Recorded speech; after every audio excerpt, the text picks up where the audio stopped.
Hello everybody, today's special letter is I, which stands for intro because I changed the fucking intro. I'm only doing a different intro because it's a different series. Don't worry, I'm not about radical and awful change. I'm not like insert relevant controversial political leader. Yeah, fuck that man or woman, am I right? I am right, I am always right, and I will always continue to be right. So plain and simple, I'll be doing this series once a week where I'll cover 2 movies without the fancy visuals, hence the name Double Feature. No spoilers as per usual. Do we need to explain anything else? No? Okay, awesome, epic, legendary.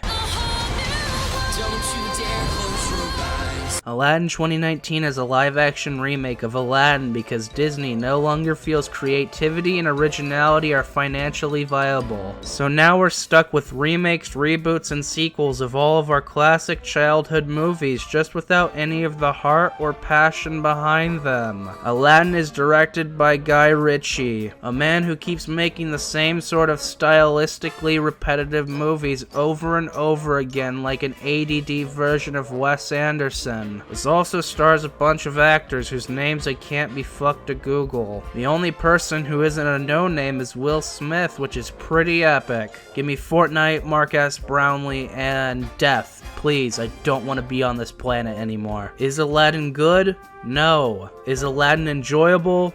No. Will the Subway girl ever lick my sandwich when I ask her so kindly to? No. Here's the main question I had with Aladdin. What's the point? What am I gaining by watching this movie when compared to the original? The only newish sort of theme they go for when compared to the original is the idea of women empowerment and being silent in the face of oppression. At least I think. The new shit they add in is so jumbled and all over the place, it's hard to discern what they're going for because it's not cohesive. Genie's new subplot is really fucking stupid and doesn't add anything to the character or the story because they didn't think of how these new elements would impact the overall movie. I can't even tell whose fault this is. Is it Bob Iger's fault?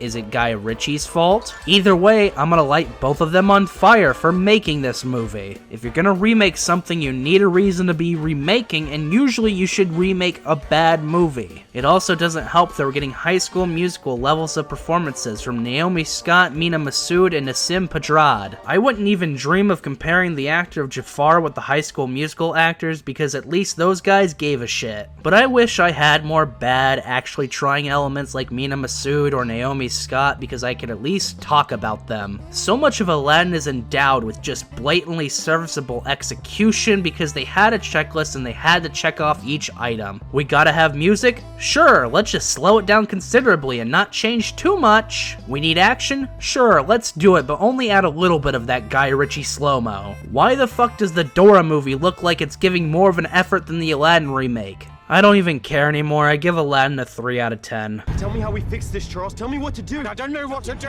Speaking of my mom divorcing my dad, let's talk about something just as bad, X-Men Dark Phoenix, or should I just say Dark Phoenix, because not even the filmmakers want this associated with the word X-Men. Dark Phoenix is probably the last X-Men movie being released by Fox because Bob Iger wants to make sure every single movie you see ever is made by Disney. Praise be to Simon Kinberg for directing such a glorious masterpiece, as well as admitting that the box office failure is his fault because oh boy, yeah it is. Also, I want to thank the entire cast of Dark Phoenix minus Michael Fassbender for literally being worse than the Aladdin actors, which has gotta be some sort of accomplishment. Sophie Turner, bad. James McAvoy, not trying. J-Law, somehow trying even less. Evan Peters, not even in the movie. Ty Sheridan, hilarious. Jessica Chastain, cardboard. Question for the class. Is Dark Phoenix so bad it's good? That's a definite sorta. I was bored 60% of the time, the other 35% was pretty funny unintentionally, and the last 5% was actually decent stuff, all that being the train fight. That train sequence is shot pretty well for the most part and has some nice choreography at moments. That right there is my one nice thing I'll say about Dark Phoenix. There's nothing interesting happening whatsoever throughout this film. Movies like this, I wish they would at least attempt themes and substance with some effort. It may not work, but it'd be so much preferable to this nonsense. Watching these kinds of movies is so much more brutal for me than watching something that's like really, really bad like Glass, because Glass, while terrible, at least attempts things and has a purpose. All the characters are dumb. Charles Xavier is an asshole. Jean Grey is a fucking moron, an actual legit moron.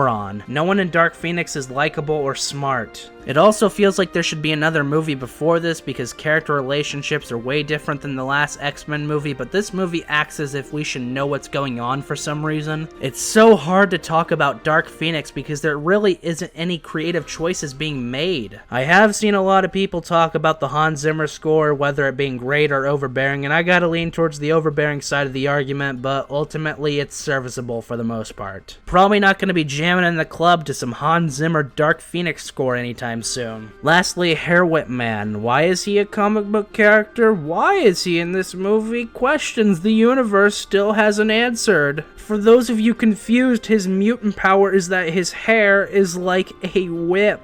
He is Hairwhip Man. Did you just call me? Hairwhip Man. It's like making Big Wheel the villain in Spider-Man Far From Home, except that would actually be sick as fuck, and I would buy 5 tickets to Far From Home to support my main man, Big Wheel. Dark Phoenix is a 2 out of 10. I recommend you get drunk with your friends and watch this at home. You're always sorry, Charles, and there's always a speech, and nobody cares. Thanks for watching. Let me know if you guys like these sort of reviews. Subscribe, hit the bell, and farewell.